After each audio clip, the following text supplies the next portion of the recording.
Hi, I am Lou. John, hi. We are the people who started and kind of run Bottled Up. And we just posted a video saying, come and join our program, and we'd love you to listen to that video. We just wanted to talk about crisis. Yeah. We're inviting you to take some time to understand what's going on and to bring some changes.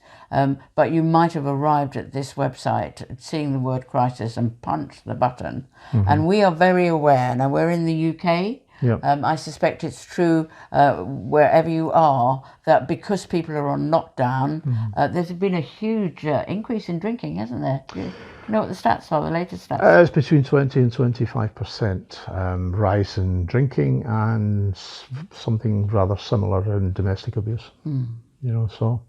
And there is some correlation there between the two. So if you have come, then first of all, we are really concerned with your safety. Now, we put this website together because there are a lot of people who feel that they love their partner or their child or their parents, and they want help to keep that relationship going. But there are some caveats that we put in right at the beginning of situations that we don't think you should keep going. And the obvious ones of those are if you're in a situation of domestic abuse, and that can involve sexual abuse, coercive control, and physical violence. Is there anything else that you can think of there? Well, they're the main ones, please be safe out there, and we know that you probably love your drinker. If you didn't love your drinker, why would you come here? It's pretty pointless. But if you love your drinker, you want to change that drinker, you want them to be the person that you married or got together with in the first place. Because you see something in there that you love. And that's great, because many people when they're drinking can be a bit, it's the Jekyll and Hyde thing. And once they get sober, you find this wonderful person again, and that's lovely. Yeah. But so you came here because you love your drinker, you want to do something about it. But the first thing I would say is be safe. Yeah. Be safe, because most drinkers are fairly benign when they're drinking. They can be a nuisance, but they're benign. But some drinkers can be fairly nasty when they're drinking, and we just have to say, just don't put yourself at risk in any way whatsoever. So we know that under lockdown, things are, if you live with a drinker, are going to get tougher. Yeah. And it can be like a pressure cooker. Absolutely. And you will find help if you come into the website, but there is a bottom line that you do not cross. And one of those is if you've been physically hit, if your children are under threat, certainly if there's sexual violence going on. Coercive control is a little bit harder because that often is something that begins to rise like that rather than suddenly be a crisis. And maybe actually if you join the website and began to engage with the program, you'll become more aware where that coercive control is. Yeah, it's quite insidious. So that maybe is something that you get some help on lockdown and then realise that it's happening and kind of step away from it. But the immediate is the physical and sexual violence. Yeah. Now in the UK now, there are certainly, if you Google quickly, there are organisations that you can contact, and if it's happening here and now, call the police. Yeah. There's been a lot of call-outs actually, isn't there, in the UK? With the rise in police attending to domestic violence has actually risen quite considerably. Also, the rise in the number of people who have been prosecuted for it has risen quite considerably during this period. There are special police out there who that's what they do. They deal with domestic abuse, so they're really well versed in the law, and also they're good at handling the situation. Sure. Because what they do is they de-escalate the situation when they can. And I'm sure it's the same in your country, but certainly people in our country are very concerned about the rise in domestic violence. They know it's happening, and they are beginning to address it and wanting to address it. So this is an open secret of what you're going through. It's not a closed secret.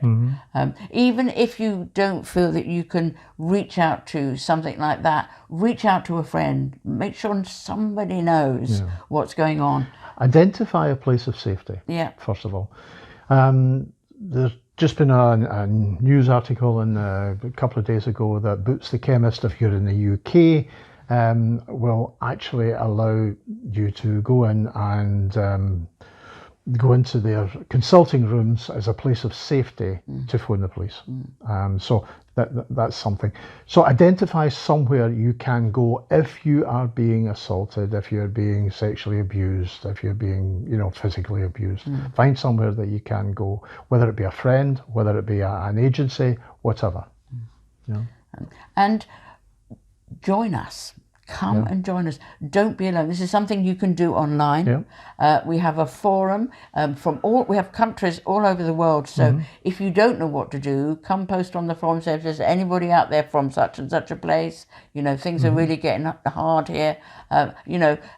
The whole point of coming here is that we want a community that communicates with each other. So first step you could do to keep yourself safe is to step out of your situation into a situation where the things you're going through are well understood, and there's a lot of people who really get what you're going through. Yeah, and addiction of any description and domestic abuse both thrive in secrecy. And one of the things that many people who come to our website say is, I didn't realize there was all these people that were the same as me. I thought I was alone, and that's because you have all these different people all in their little houses with the curtains closed, and nobody's telling anybody about it. And it's understandable because of the shame and the stigma. And can we say people from all walks of life? Absolutely. To the richest and the most qualified, to the ones that have just lost a job or something. All walks of life suffer. Some of them from drinking or living with drinkers. So there is no stigma at all. No, there isn't a stigma attached to it at all. Yeah, and two safety things, and we may go into this more deeply because we're finished here, but never argue with a drunk. Do not take a drunk on, because that will be even worse than it is. No, if they've been drinking, then just don't. It's pointless. And the second thing, even if you're on lockdown, try and go into another room, try and bring the children into another room, get as far away physically from what is erupting as you possibly can. Whether this is a situation that you need to flee from or just a situation where crises do occur because you're on lockdown, then get out, even perhaps, save your exercise time for getting out at that point. And then we're going to think about this more deeply next week, and we're going to really think of some strategies to give you to bring the crisis bit down, so that you can have a kind of an easier attempt at looking at what we're saying in the strategies here. Okay. All right. So stay well. Yeah. Stay safe. And come and be with us. We do not want you to be alone. All right. Bye-bye. Bye.